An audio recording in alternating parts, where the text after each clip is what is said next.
We need to revoke China's most favored nation status, also known as permanent normal trade relation status, immediately. It has been a disaster for the United States and our industries, our national security, and our workers. Now, most favored nation status is a trade designation ensuring that a country receives the lowest possible tariffs and the most favorable trade terms offered by another nation, and it's consistent with World Trade Organization rules. It is intended to promote non-discrimination and fairness in international trade, but can be misused to benefit countries engaging in unfair practices like China. Basically, China receives the benefits but extends none to other countries, and instead actually prey on the good graces of those other countries. When Congress extended most favored nation status to China in the year 2000, the hope was that the Chinese Communist Party would liberalize and embrace free markets, adopt fair trade practices, and just be a better global trade partner.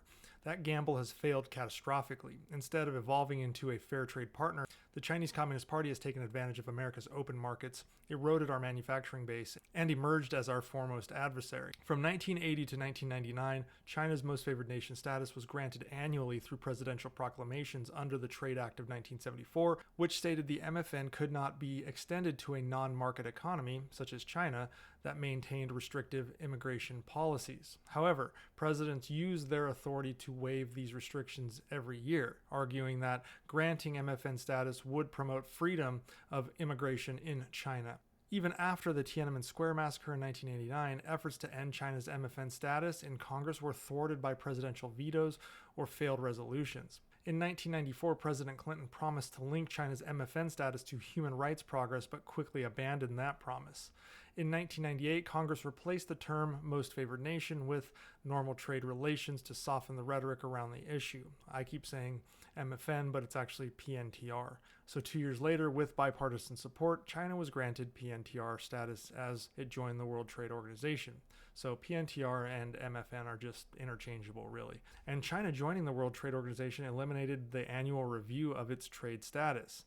This was a monumental mistake. The decision removed potential tariff increases on Chinese imports and opened the floodgates for cheap Chinese goods to flood the U.S. market. Vulnerable American industries were decimated, with 5.8 million manufacturing jobs lost, 70,000 factories closed, and trade deficits ballooned from $381 billion in 2000 to $945 billion in 2022. China's state-run economy does not play by the rules. The Chinese government heavily subsidizes its industries, granting them an overwhelming competitive advantage. These subsidies allow Chinese companies to flood international markets with underpriced goods, often driving foreign competitors out of business. They can do this due to basically what constitutes slave or indentured labor. In the steel and aluminum sector, state-backed overproduction has led to global market distortions, leaving U.S. and European producers unable to compete. China's share of the global steel and aluminum markets rose from 5% in 2000 to over 50% in 2023 due to state subsidies. And even though China takes a loss on these markets, the government props the industries up using taxes and, again, horrible labor practices, and they do it specifically to sink foreign markets. Similarly, China's electric vehicle and semiconductor industries benefit from vast government funding, enabling them to gain dominant market positions using cheap and dangerous versions of their goods. The lack of transparency surrounding these subsidies has drawn repeated criticism from many countries and the WTO, yet China continues to defy global trade norms. Another characteristic of China's economic strategy is systematic theft of intellectual property. Through state-sponsored cyber espionage, Chinese actors have stolen trade secrets and proprietary technologies from industries ranging from aerospace to biotechnology. Counterfeiting and patent infringement are rampant as Chinese firms copy designs and products, undermining legitimate businesses. This blatant disregard for intellectual property rights not only stifles innovation, but allows Chinese companies to leapfrog competitors and gain market share at a fraction of the cost. The trade interactions between the US and Europe, for instance, though, generally follow these intellectual property rules. Foreign companies operating in China face additional hurdles through forced technology transfers. These licensing agreements often force foreign firms to hand over intellectual property at below market rates, while local data storage laws ensure that sensitive information is accessible by the Chinese Communist Party.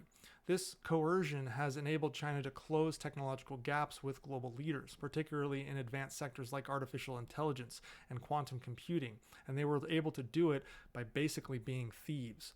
China's manipulation of its currency is another cornerstone of its economic strategy. For years, Beijing deliberately undervalued the yuan to make its exports cheaper and imports more expensive, creating an artificial advantage for Chinese exporters. This de facto subsidy contributed to massive trade surpluses that China enjoys with nations like the US, leading to factory closures and job losses in industries unable to compete with artificially low prices. While overt currency manipulation has decreased in recent years due to international pressure, China's longstanding practices have left lasting damage to global trade balances. The Chinese Communist Party's exploitation of the WTO and its PNTR/MFN status has enriched the regime while harming American and European workers and businesses. Their strategic goal is not just economic domination, but global supremacy in critical sectors, including artificial intelligence, quantum computing, hypersonic missiles, and 5G. China's Made in China 2025 plan aims to dominate advanced technologies and key global industries, posing a direct threat to US and European economic and national security. Since 2018, both the Trump and Biden administrations have implemented tariffs on hundreds of billions of dollars worth of Chinese goods, a bipartisan acknowledgement that China's economic aggression cannot go unchallenged. Congress must go further by revoking it in statute. The Restoring Trade Fairness Act, introduced by Chairman John Molinar, seeks to officially end China's PNTR-MFN status. It also imposes stricter customs scrutiny. I don't necessarily think massive, huge tariffs, as we've been seeing come out of the Trump administration, is the answer.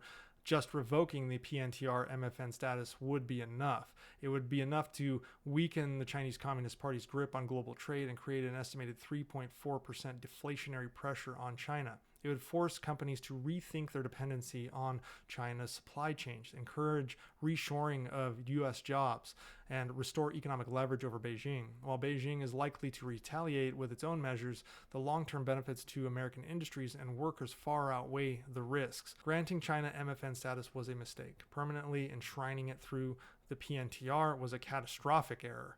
The CCP has used this privileged trade status to undercut U.S. industries, steal our intellectual property, and fund its military buildup, all while perpetuating egregious human rights abuses, including forced labor and systematic repression of ethnic minorities. America's open-door trade policy towards China has enriched an authoritarian regime that opposes our values and threatens our sovereignty.